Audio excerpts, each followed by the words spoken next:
interested in recycling issues. Yeah, she's really interested in recycling issues. Are you really interested? Oh, really interested. She's really She interested. looks so sad. No, she's not. No. Ah, ok. Olá pessoal, meu nome é Indira, eu estudo aqui na SNU, eu faço parte do programa de mestrado, eu estudo Direito Internacional com focos em Direitos Humanos. So, hello, my name is Dayan Kim, and I study anthropology in SNU.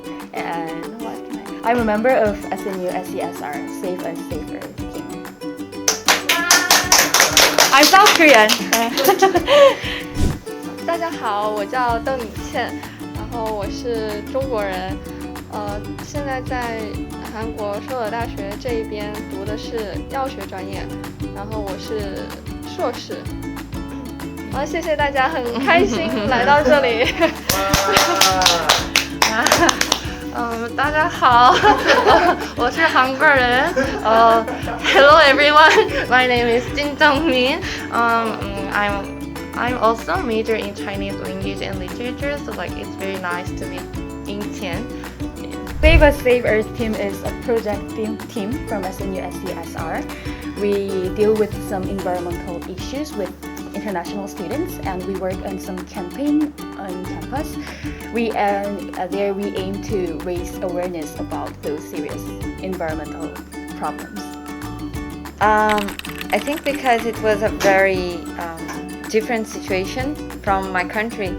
It was the air condition actually in Korea, because it was a shocking situation when I arrived, so it was a very interesting topic for me. I'm interested in recycling issues. Se inscreva aqui e dê o seu like. So before I came to Korea, of course, as any foreigner student, I started to research about Korea, and I noticed that there were a lot of people using masks, and I was like, why people are using masks? And I came to Korea actually before the pandemic, so I knew that was not because of the pandemic. And then in my research, I learned that was about the air pollution situation, and we don't have that in my country. In Brazil, we just have it in São Paulo because it's a very industrial area. But it was my first time really seeing this amount like today. Actually, it's a very bad day considering the air situation. It's completely different because before coming to Korea, I never wear a mask. Just if I was in a hospital or something like this. But since I came to Korea with the yellow dust or other days like today, that's very bad. Every day I have to check. Even my professors, when I'm having my online class, the first thing is like, did you guys check the air condition today? Don't go out without checking or without a mask, because it affects our lungs.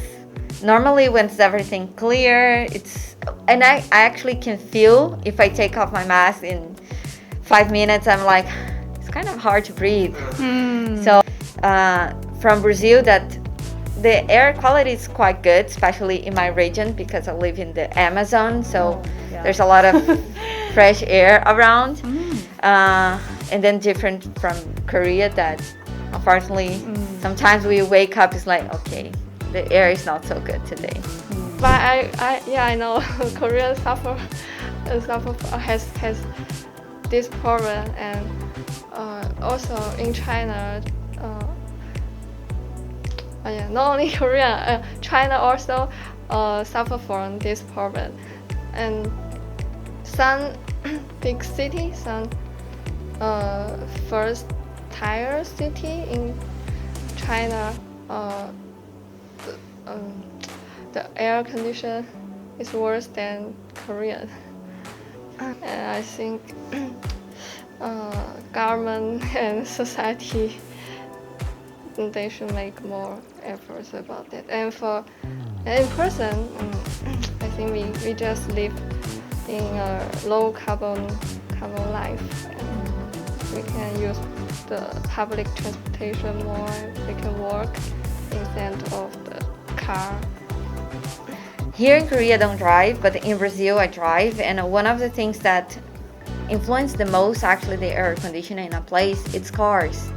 Actually, I was walking to SNU and I saw this car and there was a lot of smoke coming out, and if he just checked his car or like to the maintenance of his car, it would already help the air condition. Yeah, and maybe in Korea, as I know, government is doing some kind of making some policy so that they are aiming to increase the usage of electric cars. There's also a policy where old cars cannot drive on certain days. someday. And there's also like Monday, Tuesday, on each day of the week, there's certain cars that can drive. I think another thing we can talk about is that we should all know that this air conditioner problem is quite an international problem. All the countries should be paying attention and doing their best to solve the question, solve the problem. Yeah, we should not attribute this problem into one country or one industry like that.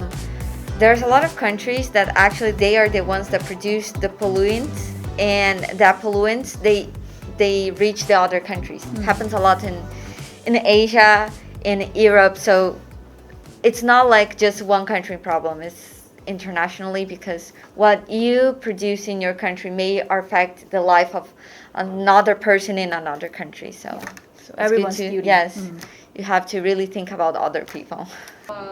订阅我们的频道，点赞我们的视频，订阅点赞哇！ Actually, my first impression was quite good because unfortunately in Brazil we don't have a recycling program. Just 4% of the garbage in Brazil is recycled, which is very low compared to Korea. But at the same time, when I arrived, it was a struggle because I never had this experience. Actually, I think Korean recycling system is good. Yeah, I live in dormitory and I think the recycling system is comfortable for me. And there are different trash cans with clear information on that, so that I can classify the trash according to that information. But there are also a little bit disadvantages, like in the kitchen room. Sometimes I'm not sure what should I throw the trash into the food waste or general waste. I don't know the principle of the classification rule of food waste. In the beginning, I made a lot of mistakes, like the eggshells, because I keep putting in the food waste, yeah. the food waste, and she's like, no, it's not in the food waste, it's in the normal one. And I was like, okay. Or even with the vinyl, I thought that was plastic, but then later on I was like, okay, there's the vinyl, there's the plastic. One of the biggest difference actually is the fact that here in Korea I have to pay for the plastic bags, or I have to pay a lot for my containers. In Brazil everything's free, so people, they don't have like the knowledge that to use properly the containers or everything that's plastic. We just use very freely, so when we walk in the streets in Brazil you see plastic bags everywhere. I don't see much when I walk here in Korea. Everything it's clean. I don't have like much problem. In Brazil I actually have like, okay, there's a lot of garbage there, so I have to cross the street because of the amount of garbage. So I consider the system in Korea very good. Actually, in China, just in the recent years, there in some big city, they adopt the trash classification. Most of the city, we don't need to classify the trash. The big city like Shanghai, but the classification rule is different. Well, I don't live in the campus, so I don't know much about SNU system. I noticed actually that a few trash bins, they have like in English also, which helps. Now I know Korean, I have like a good knowledge, so I can read, but there's still a lot of students that come here without any knowledge in Korean, so they cannot really properly understand. But I thought that it would be nice that for everyone, or even the exchange students, they had like this class to really explain them how to do it properly.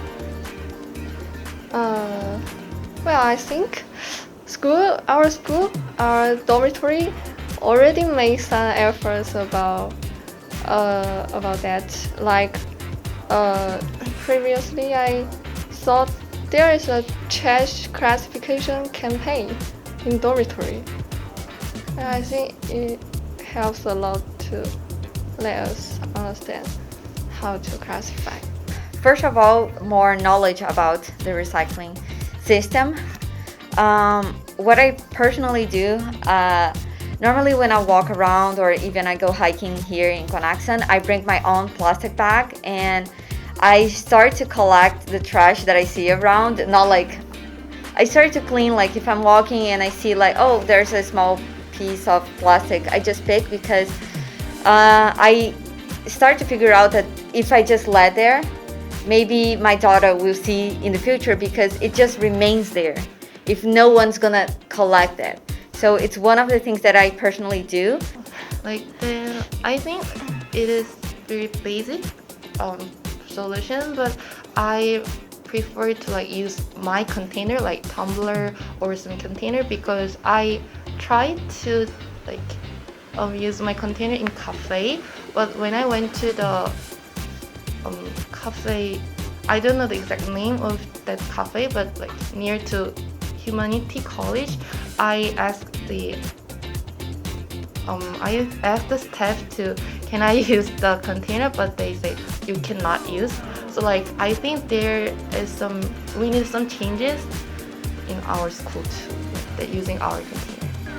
I think we can use more recycling material as far as possible. The delivery food container can use the material can be recycled. Yeah. I've also heard about a dessert shop where we can bring our own container and they will put some cakes or bread into our own container. And you are contributing a lot to save the earth. It was very fun, and it's nice to see people. Because of COVID, I don't go out much. And as foreigner students, nice to talk about different systems, like compare my country in Brazil. I'm from Latin America, and the system here in Korea, in Asia, and the view about trash or garbage, and how our system work. Maybe one day, I hope so. And actually, every time that I talk with my friends in Brazil, they're like, oh my God, everything's so clean. And I wish Brazil, we started to think about recycling the way the Koreans do. So it's nice to do it. Yeah. For me, it was so enjoyable because it is always fun to listen to from different people from different countries. And I learned from Indira a lot about when I heard that she was picking some garbage in the street. Sometimes I'm too lazy to do that. Yeah, so I learned a lot today. I'm very happy. She's very happy. Wow. I think it's meaningful. It can arise our attention. I think also it's very meaningful to get up early in Saturday, and also I'm very meaningful to. I think very happy to just can talk the environmental issues with Incheon. It's a very meaningful time to me also. Thank you. Bye bye. Okay. Oh.